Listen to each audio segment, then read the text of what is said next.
So hello, welcome back to the study of Jess. तो कैसे हैं आप लोग? आई होप कि आप लोग अच्छे होंगे। तो हम लोगों ने इसमें कहाँ तक कंप्लीट कर लिया था? क्लास 10th की वीडियोस में हम लोगों ने 3 वीडियो अभी तक अपलोड किए हैं, जिसमें कि हम लोगों ने क्या क्या पढ़ा है अभी तक। केमिस्ट्री की हम लोगों ने एक अलग वीडियो डाल रखी है, ठीक है। मोस्ट इंपॉर्टेंट की मोस्ट 50 जो क्वेश्चन थे, मोस्ट 50 जो क्वेश्चन की सीरीज थी, वो भी हम लोगों ने अपलोड कराई है। उसमें मोस्ट 50 में अपनी क्या थी? Chemistry plus biology plus physics, इसमें तीनों के क्वेश्चन थे, प्लस एक मोस्ट 60 जो MCQ की सीरीज थी, वो हम लोगों ने अपलोड कराई। जो मोस्ट 60 MCQ की क्वेश्चन की सीरीज थी, उसमें हम लोगों ने क्या क्या कवर किया था? उसमें हम लोगों ने कवर किए थे केमिस्ट्री के MCQ, बायोलॉजी के MCQ और फिजिक्स के MCQ, यानी मल्टीपल चॉइस क्वेश्चंस। और जो मोस्ट 50 की सीरीज थी, उसमें हम लोगों ने बताया इसमें मोस्ट इंपोर्टेंट जो 50 टॉपिक हैं, जो लॉन्ग प्लस शॉर्ट हैं, वो क्या आ सकते हैं। केमिस्ट्री की जो मोस्ट इंपोर्टेंट क्वेश्चंस थे MCQs plus most important topic, वो हम लोगों ने फॉलो किया। तो मैं आप लोगों को पहले ही बता दूं, इसमें जो ये वीडियो अलग बनाने का क्या तात्पर्य है, मैं चाहता इन सभी को कंबाइन करके एक वीडियो में डाल देता है। लेकिन इसका क्या है कि जिसके टॉपिक केमिस्ट्री के वीक हैं, तो वो केमिस्ट्री की एक वीडियो देख सकता है। जिसके फिजिक्स वो बायोलॉजी के हैं, वो बायोलॉजी की देख सकता है। जिसे पता, जो चाहता है कि मैं सारे कवर कर लूँ, वो 3 वीडियो देख ले स्किप करके, या हो सके तो 1.5x पे लगा के जल्दी जल्दी देख ले, वरना स्टॉप कर करके वो आगे देख ले। तो आइए हम लोग स्टार्ट करते हैं बायोलॉजी के लिए ये वीडियो, ठीक है। आई होप कि आप लोगों को समझ में आया होगा जो अभी तक हम लोगों ने जहाँ तक बताया। अब हम लोग जो क्वेश्चन रह गए हैं कि बायोलॉजी के, वो हम लोग और कवर कर लेते हैं। उसके बाद हम लोग इस वीडियो को करते हैं अंत, ठीक है। तो क्वेश्चन नंबर पहला इसमें क्या दे रखा है? क्वेश्चन नंबर पहला दे रखा है, मनुष्य में लार ग्रंथियों की संख्या होती है। मनुष्य में लार ग्रंथियों की संख्या होती है। मनुष्य में लार ग्रंथि कितनी होती है? 3 जोड़ी। कितनी होती है? 3 जोड़ी। मैं आप लोगों को पहले ही बता दूं, हम लोग जो इसमें होंगे MCQs का आंसर अभी लिख लेंगे, और जो क्वेश्चन लॉन्ग है वो टॉपिक डाल रखे हैं, वो आप लोग खुद पढ़िएगा अपने ये। और जिसे नोट्स चाहिए वो हाई लिख के भेजो व्हाट्सएप पे, उसे हम ऐसे ही नोट्स प्रोवाइड करा दें। पल्मोनरी सिरा रक्त लाती है, या फेफड़ों से शुद्ध रुधिर आता है, वो किस में आता है? बाएं अलिंद में आता है। बाएं अलिंद में। आप लोगों को पता होगा दायां अलिंद, बाएं अलिंद, निलय और निलय, ठीक है। तो कौन से अलिंद से आती है? बाएं अलिंद में। बाएं अलिंद में। बाएं अलिंद में। अब हीमोग्लोबिन, ये क्वेश्चन बार बार रिपीट कर चुके हैं हम लोग। हीमोग्लोबिन महत्वपूर्ण भूमिका निभाता है किसमें? हीमोग्लोबिन महत्वपूर्ण भूमिका किसमें निभाता है? ब्लड से रिलेटेड है। किसमें भूमिका निभाता है? श्वसन में, ठीक है। किसमें? श्वसन में। श्वसन में। अब पितरस का स्त्रावण होता है। पितरस का स्त्रावण कहाँ से होता है? यकृत से। कहाँ से? यकृत से। यकृत। पितरस का स्त्रावण होता है कहाँ से? यकृत से, ठीक है। द्वार कोशिकाएं पाई जाती हैं। द्वार कोशिकाएं किसमें पाई जाती हैं? वात रंध्रों में। वात रंध्रों में। रंध्रों में, ठीक है। मानव वृक्क का कार्य होता है। मानव वृक्क का कार्य क्या होता है? उत्सर्जन। उत्सर्जन क्या होता है? आप लोग एक उत्सर्जन मेन, आप लोग इसमें टॉपिक भी डाल लीजिएगा। उत्सर्जन। उत्सर्जन क्या होता है? हमारे शरीर में बने अपशिष्ट पदार्थ को बाहर निकालने की क्रिया, यह प्रक्रिया उत्सर्जन कहलाती है, ठीक है। जो कि हम लोग टॉयलेट के रूम में निकालते हैं, या वेस्टेज के रूम में निकालते हैं, यूरिया फॉर्म में, ठीक है। स्वपोषी पोषण के लिए आवश्यक है, क्या है इसके लिए? कार्बन डाइऑक्साइड, ठीक है। सनलाइट भी आवश्यक है, प्लस क्या, और क्लोरोफिल भी। क्लोरोफिल भी आवश्यक है, ठीक है। अब हम लोगों ने 7 क्वेश्चन अभी तक कंप्लीट कर लिए हैं। MCQs हैं, इन्हें देखिए। लॉन्ग क्वेश्चन में या 1 नंबर में भी क्वेश्चन घुमा फिरा के देगा, तो आप लोग निश्चिंत रहें। और ये टॉपिक्स हैं, उनके बारे में भी हम लोग बात करेंगे, ठीक है। यकृत स्रावित करता है। यकृत क्या स्रावित करता है? हमारा पित्तरस। पित्त रस, ठीक। लार में एंजाइम पाया जाता है, इसका पाचन करता है। लार में पाया जाता है टाइलिन। टाइलिन या टाइलिन, ठीक है। ये पाचन किसका करता है? स्टार्च से करता है। स्टार्च का, मंड या स्टार्च को माल्टोज में। मंड या स्टार्च को माल्टोज में बदलने को माल्टोज में। ठीक है, आई होप कि आप लोग समझ रहे होंगे। टाइलिन एंजाइम किसका पाचन करता है? मंड स्टार्च, स्टार्च को ही मंड कहते हैं, इसको माल्टोज में, शर्करा में बदल देता है। ठीक है, उस हार्मोन का नाम लिखिए जो बिना निषेचन के बीज रहित फल प्राप्ति करने के लिए उपयोगी है, तो वो ऑक्सिन है। क्या है? ऑक्सिन। आप लोगों ने पढ़े होंगे auxin, gibberellin, IOA, very important है टॉपिक्स, ये आप लोगों को पढ़ के जाने हैं। ऑक्सिन जिब्रेलिन के छिड़काव से क्या होता है? फलों को पकाने में सहायक कौन है? एथिलीन। फलों को पकाने में कौन सहायक है? एथिलीन। ये क्वेश्चन इसलिए लिख के लाए हैं पहले से, आप लोगों के पास टाइम नहीं है, मेरे पास भी, जल्दी जल्दी आप लोगों को खत्म करा दें, आप लोगों को कम समय में अच्छा कुछ मिल जाए। ठीक है, एथिलीन का जैसे फॉर्मूला पढ़ा होगा आप लोगों ने, CH2CH2। ठीक है, एथिलीन, एथ और इन के लिए ये, और एथिलीन। ठीक है, CH2CH2 आपका एथिलीन। ठीक है, इंसुलिन हार्मोन स्रावित करता है लैंगरहैंस की कोशिकाओं से। जो इंसुलिन हार्मोन है वो कहाँ से स्रावित होता है? अग्न्याशय के पास हमारी जो कोशिकाएं होती हैं लैंगरहैंस की कोशिकाएं, उनसे, लैंगरहैंस की कोशिकाओं से, लैंगरहैंस की कोशिकाओं से।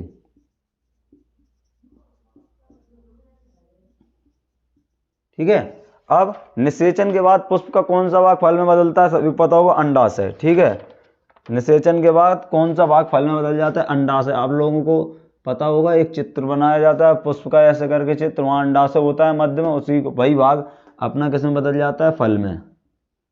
ठीक है, द्विनिषेचन के विशेष लक्षण क्या हैं? आवृतबीजी पादपों का। द्विनिषेचन किसका लक्षण है?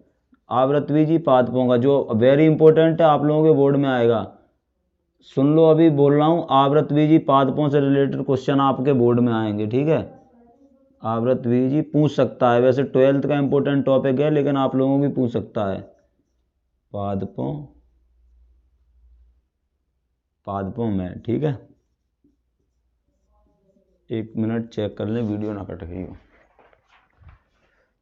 हाँ ठीक है, तो मुकुलन पाया जाता है। मुकुलन किस में पाया जाता है? हमारा मुकुलन किस में पाया जाता है? तो मुकुलन पाया जाता है हम लोगों का, ये क्वेश्चन हम लोग इसलिए लिख के लाए हैं, आप लोगों का समय वेस्ट ना हो, क्योंकि जल्दी से जल्दी आप लोगों को हो जाए, पहले ही बोल रहा हूँ। ठीक है, ये मोस्ट इंपोर्टेंट क्वेश्चन है, मैंने आप लोगों को पहले ही बताया, मैं इस फॉर्म में क्वेश्चन लेके आया था। अब इसके बाद कोशिश होगी, आपका जो क्लास 10th का पेपर रहेगा, कोई भी XYZ कोई सा भी एग्ज़ाम, वो हम लोग यहाँ पे कवर कराएंगे। ठीक है, चाहे वो किसी का भी एग्ज़ाम बचा हो। और 12th में भी कोशिश रहेगी, अगर हम लोगों पर टाइम रहा तो बायोलॉजी का मैंने पेपर बनाया था, लेकिन किसी कारणवश मैं अपलोड नहीं किया, शॉर्ट्स के रूम में मैं डाल दूंगा, मेरे उसके पास नोट्स हैं कि जो पेपर में डायरेक्ट क्वेश्चन फंसेंगे। मैंने कुछ रिलेटेड स्टूडेंट्स हैं, मैंने उन्हें सेंड भी किए हैं वो क्वेश्चन, और रिजल्ट आने के बाद या फिर पेपर होने के बाद मैं क्वेश्चन एज इट इज दिखाऊंगा आपको बोर्ड पे। ठीक, मुकुलन पाया जाता है किसमें? हाइड्रा में या ईस्ट में। मुकुलन पाया जाता है किसमें? हाइड्रा में, हाइड्रा में। अब आप लोगों को इसके साथ अगर एक नंबर में दे दे तो क्या होता है? मुकुलन क्या होती है? उभरने की, जब किसी जीव या जंतु में अतिरिक्त उभार आ जाए और उससे वह अपने समान सेम प्रतिकृति बना ले, वह हमारा क्या कहलाता है? मुकुलन। ठीक है, जैसे कोई एक ये चीज है, इसमें अतिरिक्त उभार आया, फिर ये इससे अलग हो गया, इसने अलग चीज बना ली, ये हमारा कहलाएगा क्या? मुकुलन। ठीक है, और जो इसमें दे रखा है मादा लिंग हार्मोन कहलाता है, एस्ट्रोजन कहलाता है मेरे ख्याल से। 12 मार्क क्वेश्चन इसमें है, ये एक्स्ट्रा क्वेश्चन में था। मादा लिंग हार्मोन कहलाता है एक न्यूक्लियो प्रोटीन। ये कहाँ के क्वेश्चन है भाई? ठीक है, यहाँ पे ले आओ। अलैंगिक जनन मुकुलन द्वारा होता है। हाँ, अलैंगिक जनन मुकुलन द्वारा होता है, ये क्वेश्चन है हमारे में। अलैंगिक जनन मुकुलन द्वारा होता है किसमें? ईस्ट में। ठीक है, ईस्ट में। और जो केंद्रक गुणसूत्र बना होता है वो किसका होता है? न्यूक्लियो प्रोटीन से। केंद्रक गुणसूत्र किसका बना होता है? न्यूक्लियो प्रोटीन से। आई होप कि आप लोगों को ये समझ में आ रहा हो। निम्न में से आनुवांशिक पदार्थ है वो हमारा DNA है। आनुवांशिक पदार्थ जो हमारा है वो डीएनए है। और जो दो डीएनए होते हैं आपस में किसके द्वारा जुड़े होते हैं? आपने ये संरचना पढ़ी होगी, ये संरचना आप लोगों ने पढ़ी होगी। जैसे जो ये संरचना होती है आप लोगों को पता होगा, इसमें बॉन्ड होते हैं जो साइटोसिन, ग्वानिन, ठीक है, थाइमिन, एडेनिन, ये जो बॉन्ड होते हैं, ये वाले बॉन्ड, इनके द्वारा जो जुड़ा होता है ये कौन से बॉन्ड कहलाते हैं? हाइड्रोजन बॉन्ड, ठीक है। और ये जो डीएनए की संरचना थी ये किसने दी थी? इसका मॉडल वाटसन एंड क्रिक ने, ठीक है। तो इसको किसके द्वारा जुड़े होते हैं? हाइड्रोजन बंध द्वारा, ठीक है। केवल न्यूक्लिक अम्ल व प्रोटीन से बने होते हैं वो शायद विषाणु, हाँ ठीक है, केवल अम्ल व न्यूक्लिक प्रोटीन से बने होते हैं वो विषाणु होते हैं हमारे, ठीक है। इनमें अम्ल और प्रोटीन से ही बने होते हैं विषाणु। कौन सा प्रारूप शुद्ध गोल प्रेरित करता है? देखो शुद्ध जो प्रारूप है इसमें बोल रहा है जो अपने कौन से मेंडल के नियम थे जो उनके बारे में बात कर रहा है। जैसे झुर्रीदार थे, और जो शुद्ध प्रारूप, अशुद्ध प्रारूप के लिए तो हम लोग क्या कहते थे? आर। अशुद्ध प्रारूप ये किसका है? आर, राउंड रेड, यानी गोल बीज जो थे वो झुर्रीदार वाले बीज के लिए ये था। और शुद्ध प्रारूप के लिए कौन सा था? कैपिटल आर, राउंड रेड, ठीक है। तो इसका आंसर क्या होगा? Round red. शुद्ध झुर्रीदार के लिए क्या था? आर। आई होप कि आप लोगों को एक क्वेश्चन और ये रह गया, ये क्वेश्चन है कहाँ का? मादा लिंग हार्मोन कहलाता है, मादा लिंग हार्मोन कहलाता है आपका एस्ट्रोजन। इसमें दे नहीं रखा है शायद, एस्ट्रोजन, ठीक है, एस्ट्रोजन। ये इसका क्वेश्चन नहीं है, ये किसी दूसरे का क्वेश्चन है, ठीक। हाँ ये दूसरे का ही क्वेश्चन है।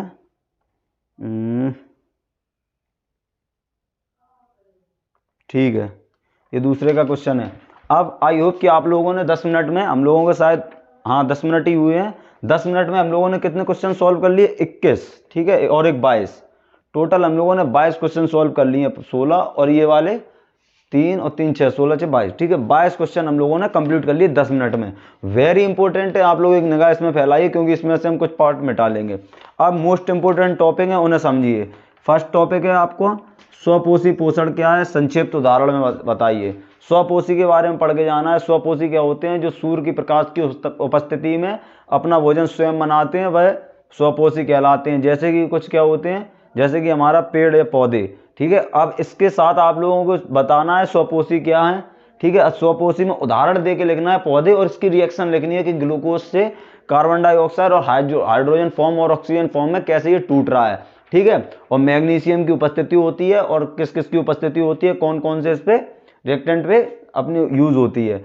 अब श्वसन एवं श्वासोच्छ्वास में अंतर, श्वसन एवं श्वासोच्छ्वास में अंतर, ये आप लोगों को अंतर में लिखना है। अब ऑक्सी और अनॉक्सी श्वसन, एक आपका कौन सा है? ऑक्सी श्वसन, अनॉक्सी श्वसन। ऑक्सी ऑक्सीजन की उपस्थिति में, अनॉक्सी ऑक्सीजन यहाँ उपस्थित ना हो। रुधिर वाहिनियों में, रुधिर वाहिकाओं में कैसे बहता है क्या नहीं, ये आप लोगों को लिखना है। रुधिर व लसिका में अंतर, रुधिर हमारा लाल डार्क रेड होता है, ये हल्के पीले रंग का होता है, या फिर ये रंगहीन होता है, ठीक है। ऐसे ही करके रुधिर लसिका में। धमनी और शिरा के बारे में अंतर बताना है। धमनी शिरा में अंतर कैसे बताना है? धमनी हमारे रक्त किस तरह बहता है, कैसे रंग की होती है, कहाँ से कहाँ तक बहता है, ये बात बताने हैं। वेरी इंपॉर्टेंट क्वेश्चन एक है वाष्पोत्सर्जन। वाष्पोत्सर्जन क्या है? जो अतिरिक्त जल है, जब हमारा एक पौधा जमीन से एलिमेंट्स और पेड़ को जाइलम द्वारा ऊपर की ओर खींचता है, तो जल की जो अधिक मात्रा, जो अतिरिक्त मात्रा होती है, वो पत्तियों के द्वारा निकाल दी जाती है, मतलब बिंदु स्राव के द्वारा उड़ जाती है, या वाष्पोत्सर्जन कहलाता है। वाष्पोत्सर्जन वाष्प के द्वारा उड़ जाती है। अब इसमें आप लोगों को बताना है, लॉन्ग में पूछता है तो आप लोगों को कारण बताने, तापमान के कारण, तेज वायु के कारण, तापमान जब अधिक होता है एक तब होता है, तेज वायु के कारण, ठीक है, और भी बिंदु स्राव के कारण, ऐसे आप लोगों को लिखना है। दोहरा परिसंचरण के बारे में आप लोगों को वेरी इंपॉर्टेंट ये भी बताना है, ठीक है।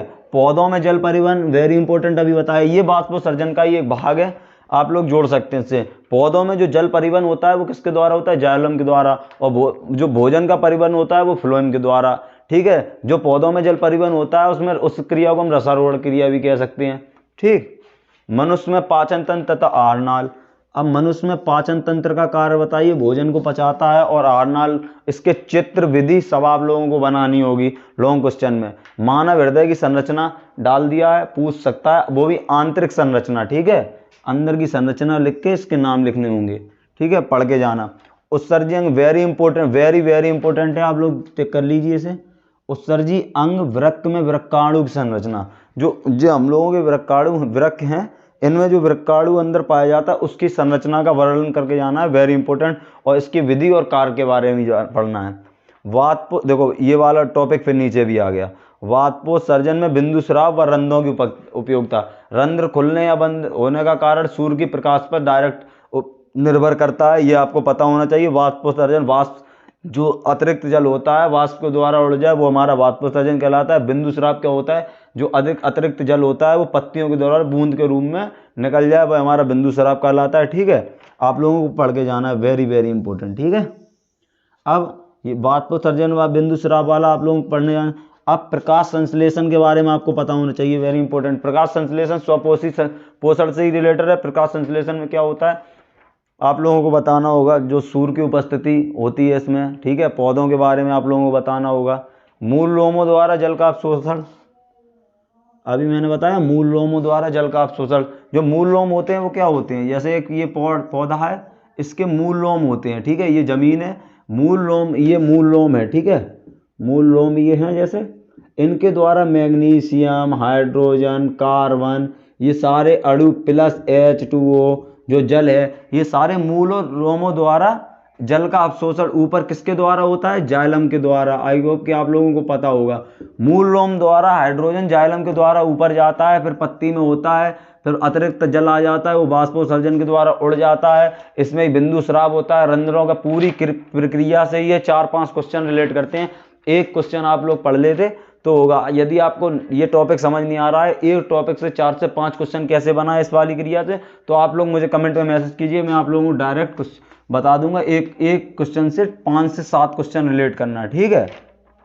अब आई होप कि आप लोगों ने यहाँ तक पढ़ लिया होगा। अब कुछ बचे हुए क्वेश्चन हैं, जो कुछ नहीं मतलब काफ़ी क्वेश्चन बचे हुए हैं। कहाँ तक लिख लिया मैं, प्रकाश संश्लेषण तक। तो प्रकाश संश्लेषण इसमें है,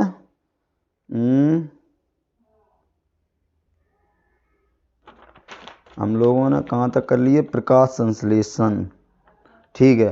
अब ये मादा लिंग हार्मोन एस्ट्रोजन ये भी लिख लिया, ठीक है, ठीक है। मेरज्जु क्या है, इसके कार्य। आई होप कि आप लोगों ने ये नोट कर लिया होगा। अब मैं इस साइड का पोर्शन मिटा लूंगा और आप लोग क्वेश्चन नोट कीजिएगा, ठीक है। कुछ क्वेश्चन हैं इसमें, आप लोगों को जल्दी से जल्दी हम लोग इसे ख़त्म करवा दें, ठीक है। 5 से 7 मिनट में ये क्वेश्चन आप लोगों के कुछ ख़त्म करा दें। पेन ये रहा, ठीक है। आई होप कि आप लोगों ने ये लिख लिया होगा।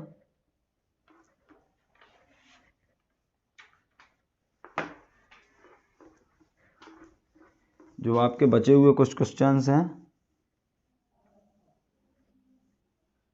वो कुछ नोट करा दें। आप लोग वीडियो रोक करके सारे क्वेश्चन देख लेना, या ज़्यादा हो क्रॉप कर करके आधा देख लें, और इसमें लाइक कमेंट जरूर किया करें, किससे कि हम लोग भी वीडियो अच्छे से बना पाएँ, ठीक है, ठीक है। अब इसमें क्वेश्चन है, मेरज्जु क्या है, क्वेश्चन, ठीक है, जो भी हो, मेरज्जु क्या है, वेरी इंपॉर्टेंट क्वेश्चन है, आप लोग चेक करिएगा, देखिएगा, ठीक है। मेरज्जु क्या है, कार्य व नियंत्रण किया जाता है इसके द्वारा। हाँ, मेरज्जु क्या है, इसके द्वारा कौन से कार्य, इसके द्वारा कार्य व नियंत्रण बताओ। लॉन्ग क्वेश्चन है, लॉन्ग क्वेश्चन में आएगा, ठीक है। लॉन्ग क्वेश्चंस में पहले ही देख लो, शॉर्ट में पूछेगा तो सिर्फ मेरज्जु के बारे में पूछेगा, ठीक। अब क्वेश्चन नंबर, ये शॉर्ट क्वेश्चंस में है, अब ये देखिए आप लोग, क्वेश्चंस हैं ये शॉर्ट्स में है, ठीक है। जैसे कि अनिषेक फलन, अनिषेक फलन हैशटैग लगा के करेंगे आपके, ठीक है, क्वेश्चन नहीं डालेंगे, ठीक है। एंजाइम के बारे में आप लोगों को पता होना चाहिए, हैशटैग एंजाइम, ठीक। व्हाट इज एंजाइम, एंजाइम्स क्या होते हैं, अनिषेक फलन क्या होता है, जिसमें बिना निषेचन की क्रिया के फल का निर्माण हो जाए, निषेक फलन कहलाता है। एंजाइम्स क्या होते हैं, उसके बाद गैसीय अवस्था में पाया जाने वाला हार्मोन। ठीक है, ये एक क्वेश्चन है, शॉर्ट्स में ही आप लोग यहाँ नोट कर लीजिए। ठीक है, ये एक क्वेश्चन है, यहाँ देख लीजिए, क्वेश्चन इंपॉर्टेंट है, देख लीजिए। गैसीय अवस्था, 1 मिनट, एथिलीन कहाँ पे है हमारा? ठीक है, ये क्वेश्चन भी मत डालो। ठीक है, अरे 1 सेकेंड वेट, माइक लगा ले। 1 मिनट रुकिए, चेक इट।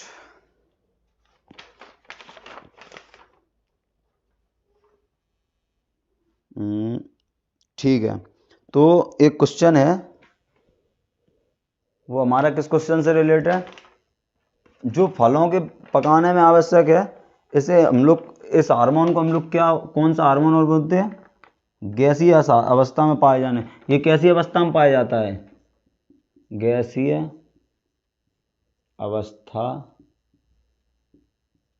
में पाया जाने वाला हार्मोन, ये अपना गैसीय अवस्था में पाया जाने वाला हार्मोन एथिलीन है। ठीक है, अब पादप हार्मोन क्या है, वह इसके प्रकार बताओ।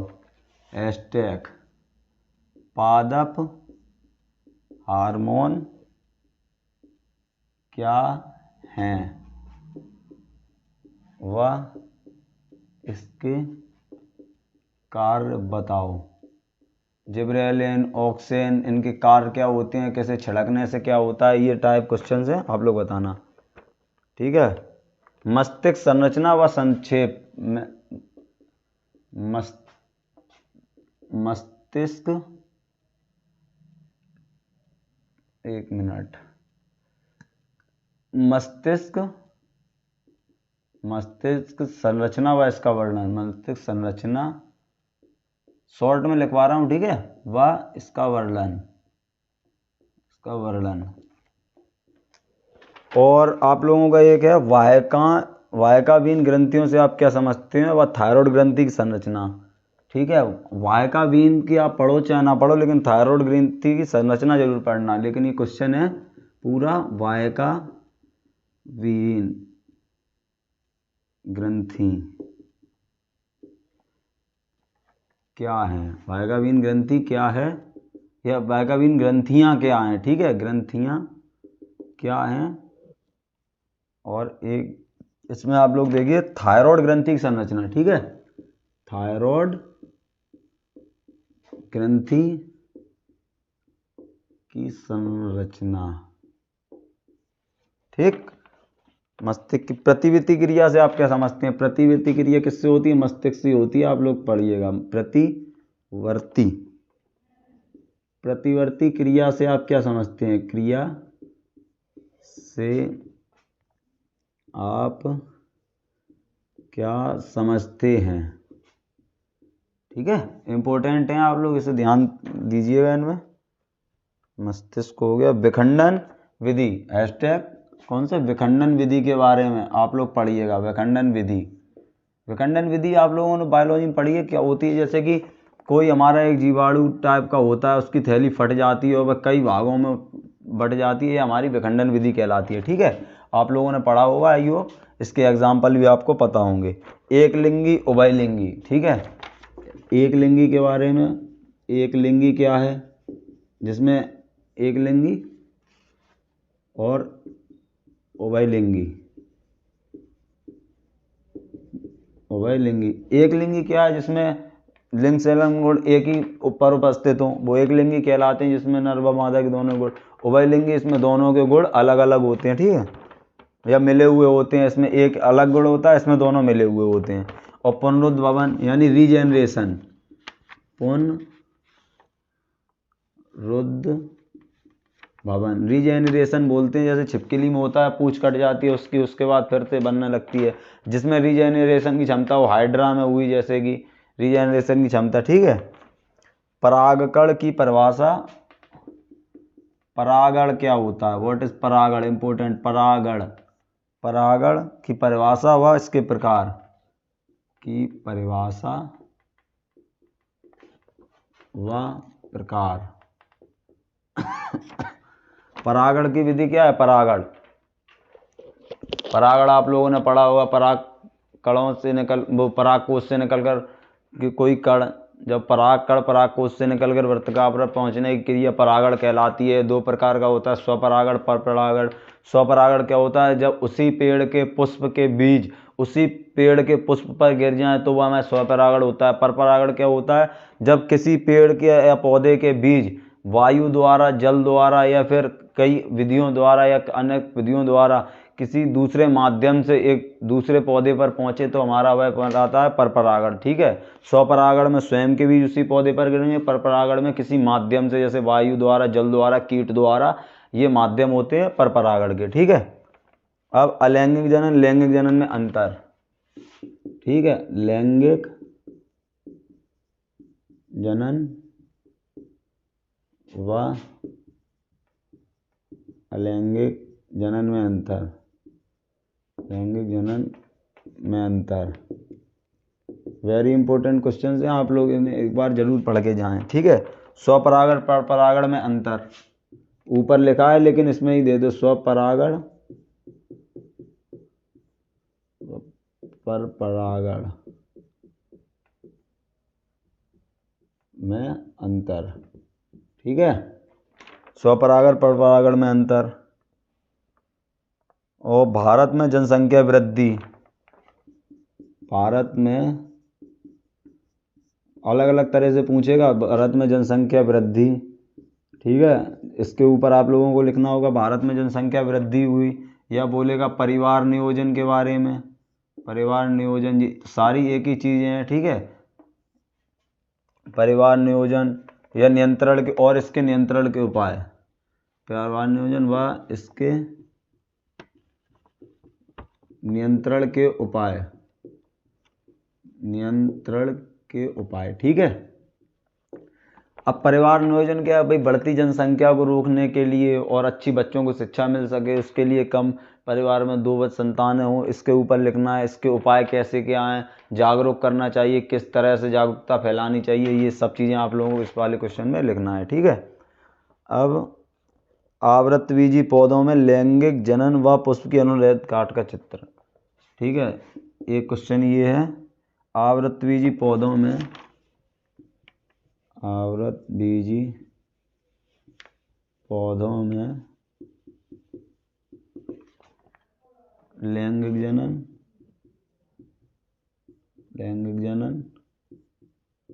व पुष्प की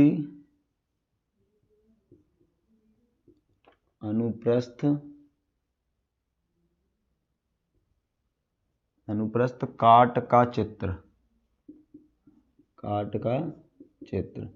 ठीक है। वेरी इंपॉर्टेंट है। आवृतबीजी पौधों में लैंगिक जनन की क्रिया कैसे होती है वो आप लोग दिखाना। ठीक है। कैसे मिलकर इसमें लैंगिक जनन की क्रिया होती है, इसमें दोहरा निषेचन होता है। ठीक है। दोहरा निषेचन पूछेगा आपसे, मैंने लिखवा रखा है। ठीक। पुष्प में, और वेरी इंपॉर्टेंट क्वेश्चन ये और लिखिए, वेरी इंपॉर्टेंट। ठीक है। पुष्प में निषेचन के दौरान होने वाले परिवर्तन व स्त्री केसर की लंब का काट का चित्र। पुष्प में निषेचन के दौरान होने वाले परिवर्तन। पुष्प में निषेचन के दौरान होने वाले परिवर्तन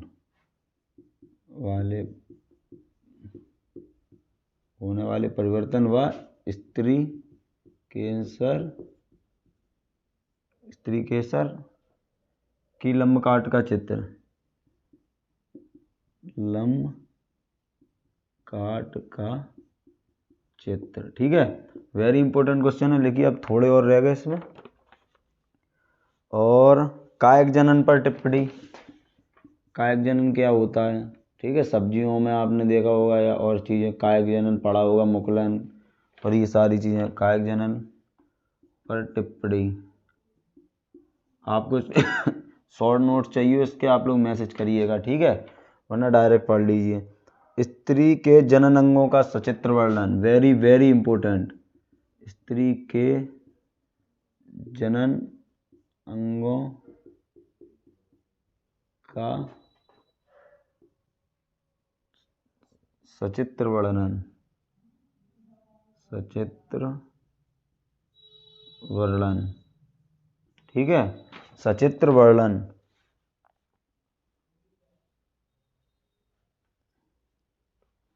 उदाहरण सहित मेंडल का पृथक्करण नियम, एक आपका होगा उदाहरण सहित मेंडल के, पहली बात आप लोगों को ये पृथक्करण नियम, ठीक है, आप लोगों को ये सारे नियम पढ़ के जाने हैं मेंडल के और इनके विध लिख के, पृथक्करण नियम, ठीक है। एक संकर प्रयोग को F2 पीढ़ी में केवल रेखाएं सही, या इसी को बोलते हैं एक संकर प्रयोग को,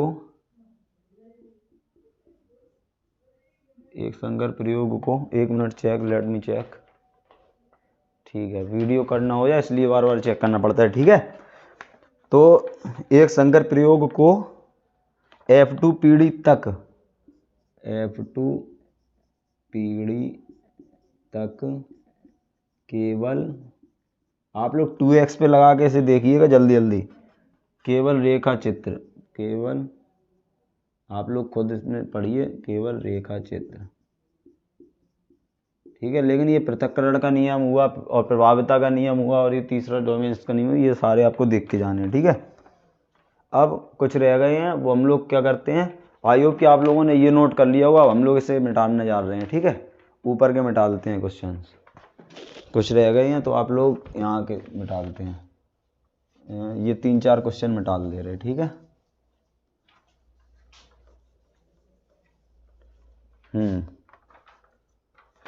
जीनोटाइप और फिनोटाइप के बारे में पढ़ के जाना है। जीनोटाइप तो आप लोग जानते हैं, जीन रूप बोलते हैं जीनोटाइप, जीनी संरचना में परिवर्तन ना हो, ठीक है। जीनोटाइप, फिनोटाइप वेरी इंपॉर्टेंट है, पढ़ के जाना है आप लोगों को ये सारे क्वेश्चन। फिनोटाइप को क्या बोलते हैं, लक्षण प्रारूप, जो लक्षणों के बारे में बता, और जीनी संरचना में परिवर्तन, मेंडल के आनुवंशिकता के नियम, मेंडल के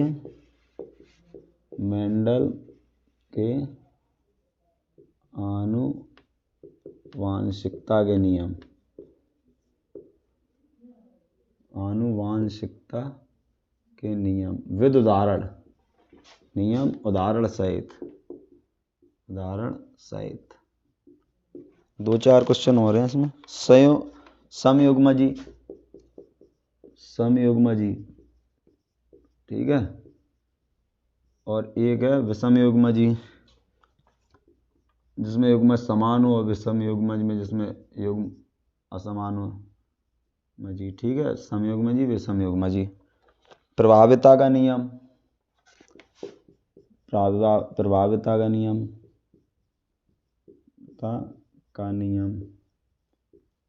अब एक हैशटैग, मेंडल के नियम के आधार पर प्रभावी और अप्रभावी, प्रभावी और अप्रभावी क्या होते हैं, क्या है, किसके नियम अनुसार प्रभावी और अप्रभावी, किसके बारे में बताना है, मेंडल के नियम के अनुसार, जगह नहीं है इसलिए नहीं लिख रहा, प्रभावी और अप्रभावी मेंडल के नियम।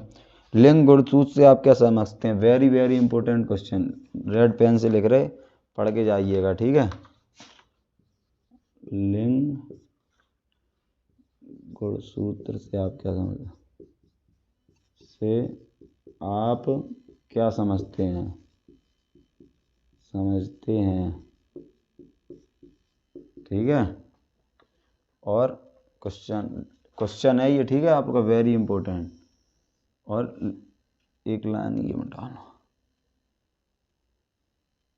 लिंग गुणसूत्र से आप क्या समझते हैं, वह मानव में लिंग निर्धारण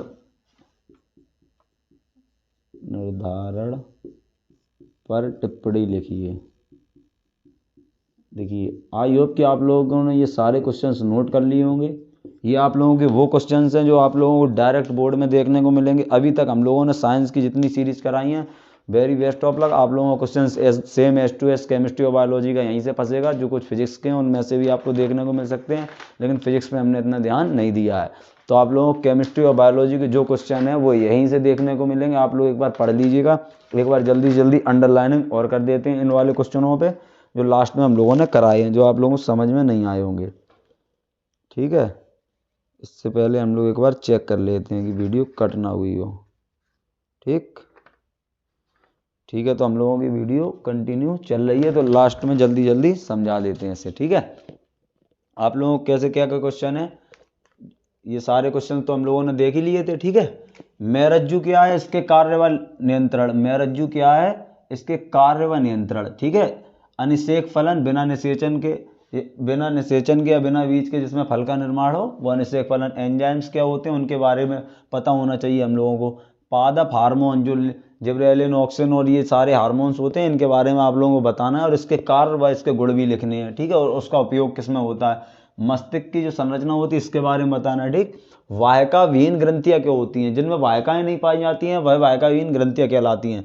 आप लोग सीधे लिख दीजिएगा, अगर आप लोगों को कंफ्यूजन है, नहीं आ रहा है क्वेश्चन, तो वाहिकाविहीन क्या है, जिसमें वाहिकाएं नहीं होती हैं वह वाहिकाविहीन ग्रंथि कहलाती हैं। और थायराइड ग्रंथि का आप लोगों को एक चित्र बनाना है, जो थायराइड ग्रंथि का। ठीक है, प्रतिवर्ती क्रियाएं होती हैं, इससे आप क्या समझते हैं। प्रतिवर्ती क्रियाएं क्या होती हैं, जो हम लोगों को संदेश देती हैं, न्यूरोनेटिक होती हैं, वो हमारी प्रतिवर्ती क्रियाएं कहलाती हैं। जो मस्तिष्क से डायरेक्ट न्यूरोनेटिक होती हैं वो हमारी प्रतिवर्ती क्रिया कहलाती हैं। विखंडन विधि क्या होती है, जिसमें विखंडन का मतलब क्या होता है, टूटना। तो एक जो अपना विजाणु होता है, जब वह फटता है तो विखंडन उसकी कई हो जाती है, तो विखंडन विधि कहलाती है। कई खंडों में टूटना। एक लिंगी क्या होता है, जिसमें एक लिंग पाया जाता हो, मतलब एक ही लक्षण पाया जाता हो, या तो नर हो सकता है मादा। उभयलिंगी क्या होते हैं, जिसमें नर व मादा दोनों के लक्षण पाए जाते हैं, या दोनों लिंग उपस्थित हो, उभयलिंगी। पुनरुद्भवन क्या होता है, रिजेनरेशन की क्षमता जिसमें होती है, जैसे छिपकली उदाहरण में हाइड्रा। ठीक है, और एक लिंगी हो गया, उभयलिंगी हो गया। रिजेनरेशन। परागकण क्या होता है, पराग कोष से निकलकर परागकण जब हमारा वर्तिकाग्र पर पहुंचता है तो उस क्रिया को परागकण कहते हैं। ये परिभाषा हो गई। इसके प्रकार होते हैं दो, स्वपरागण, परपरागण। ठीक है, स्वपरागण क्या होता है, जब किसी पौधे या पादप के जो पुष्प के बीज होते हैं उसी पौधे पर गिर जाएं और उपस्थित वहीं से पौधा निकला है तो हमारा कहलाता है स्वपरागण।